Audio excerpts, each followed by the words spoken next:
कहना शुरू कीजिएगा, मैं बड़े दुख के साथ यह बात कह रहा हूँ, पत्रकारों का जीवन सुरक्षित नहीं बचेगा। माफिया, गुंडा और जो करप्ट अफसरशाही है, उसका जो गठजोड़ है, उसमें जो है ईमानदारी की रिपोर्टिंग करना आसान काम नहीं है। कौन ऐसा डिपार्टमेंट में जो बिना बिना कमीशन का काम हो रहा है, बता दीजिए तो। एक डिपार्टमेंट का नाम बताइए। तरह के घर से जो है 5-5 करोड़ रुपया मिल रहा है। कहाँ से आ रहा है 5 करोड़ रुपया? जनता का लूटा हुआ पैसा है ना। तो लोकशाही को अफसरशाही में बदल दिया गया है। भाजपा चाहती है कि एन केन प्रकारेण बीजेपी का मुख्यमंत्री हो बिहार में, जैसे अन्य प्रदेशों के संसाधन को अदानी के हाथों में सौंपा जा रहा है, वही बिहार में करने की साजिश है। देख लीजिए आज बिहार में क्या अफसरशाही की हालत है, ईमानदारी से बता दीजिए।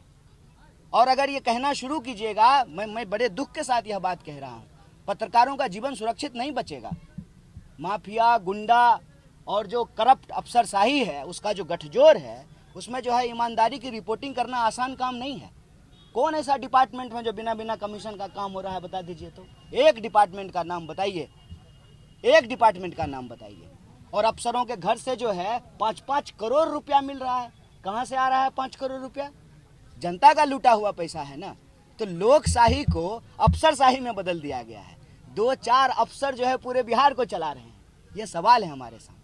अगर हम बिहार के लोगों के मुद्दा को केंद्र में नहीं लाएंगे तो कल को चुनाव होकर के चला जाएगा, लेकिन जो असली साजिश है वो पता चलेगी क्या?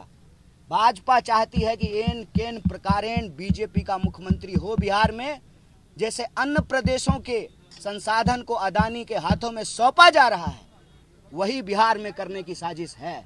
और आप अगर पत्रकार हैं तो शायद आपको ये मालूम भी हो कि यहाँ जो है बेतिया महाराज के जमीन के साथ क्या खेला होने वाला है फूड पार्क के नाम पे।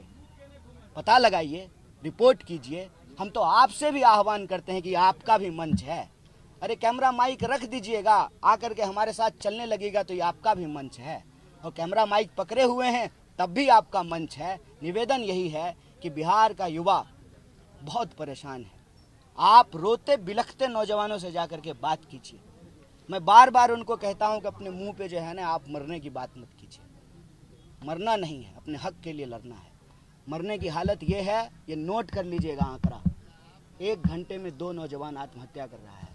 घड़ी का काटा जब 1 घंटा बजाएगा, 2 जवान इस देश में आत्महत्या कर चुके होंगे। इस देश में 80 करोड़ लोग 5 किलो अनाज में जी रहे हैं और एक पूंजीपति अपने एक बेटा का ब्याह करने के लिए 5,000 करोड़ रुपया खर्च किया। पर्सनल चिड़ियाघर बनाया। आपका पर्सनल तौलिया नहीं होगा, आपका पर्सनल कंघी नहीं होगा घर में। उसके पास पर्सनल चिड़ियाघर है जिसमें प्रधानमंत्री जाकर के मदारी का खेला कर रहे थे कैमरा लेकर के। ये सवाल है, इस सवाल को लेकर के हम लोगों को चलना है। जितना हेलीकॉप्टर वालों का है ना, उतना ही साइकिल वालों का है। यही सवाल लेकर के हम लोग चल रहे हैं और हम इस मिट्टी पे पैदा हुए हैं, इसी मिट्टी में मरेंगे। जो जन्मभूमि है वही कर्मभूमि बने, यही इस यात्रा का उद्देश्य है। आप सब लोगों से भी यही निवेदन है कि आप हमारी यात्रा को जो समर्थन कर रहे हैं वो समर्थन देते रहिए। और यह सवाल हम सब का सवाल है, हम सब मिल करके इसको लड़ेंगे और जीतेंगे।